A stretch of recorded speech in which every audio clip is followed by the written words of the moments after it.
เจ้าข้าพเจ้าชื่อชีวรบุตรอาจารย์เป็นกรรมการพรรคแข่งหัวหน้าโรงเรียนการเมืองการปกครองแข่งเข้าใจว่าตลอด70 ปีการสร้างตั้งพรรคได้นำพา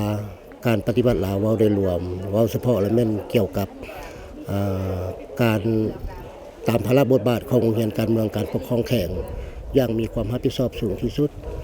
ซึ่งในความเป็นจริงแล้วโรงเรียนการเมืองของไทยเฮาก็เป็นโรงเรียนหนึ่งที่เป็นเสนาธิการและว่าเป็นผู้รับใช้ให้แก่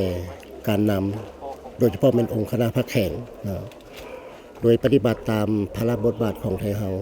ถือว่าพวกเฮาก็ได้เคลื่อนไหวตามภาระบทบาทซึ่งหลักๆก็มี3อย่างเช่นว่า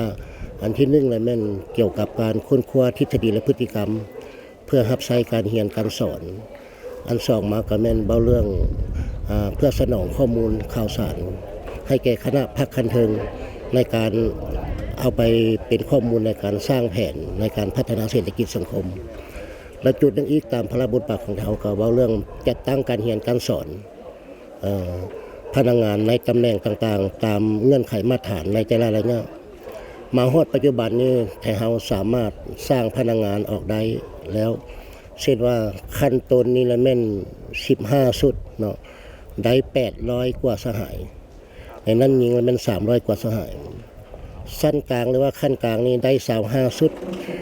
ได้394สหายในนั้นยิงก็ถือว่า200กว่าสหายนอกจากนั้นแล้วถือว่าเรายังได้สร้างให้แก่การน้ำของบ้านโดยการฝึกอบรม10วัน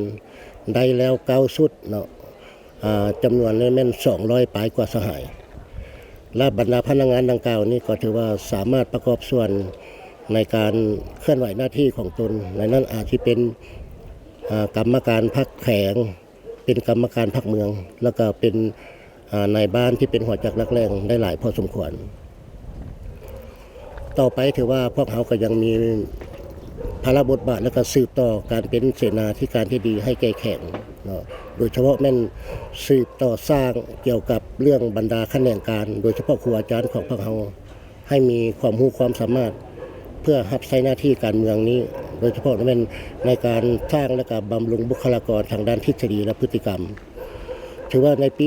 2025นี้ไทยเฮาก็ถือว่ามีคาดหมายสู้ชนตามนิติกรรมที่ตกลงเอกภาพกันอยู่ในโรงเรียนการเมืองกองประชุมโรงเรียนการเมืองในขอบเขตทั่วประเทศ2025นี้พวกเขาจะสู้ชนสร้างขั้นกลางให้ได้2ชุดขั้นต้นให้ได้3ชุดแล้วก็ฝึกอบรมในบ้านให้ได้3ชุดท้ายนี้กระบุญมีอย่างแล้วเนาะข้าพเจ้าในนามผู้บริหารโรงเรียนการเมืองต้องขอขอบใจนำการนำภาครัฐที่ได้ให้ความสำคัญแก่โรงเรียนการเมืองโดยเฉพาะแม่นการสร้างบุคลากรทางด้านทฤษฎีและพฤติกรรม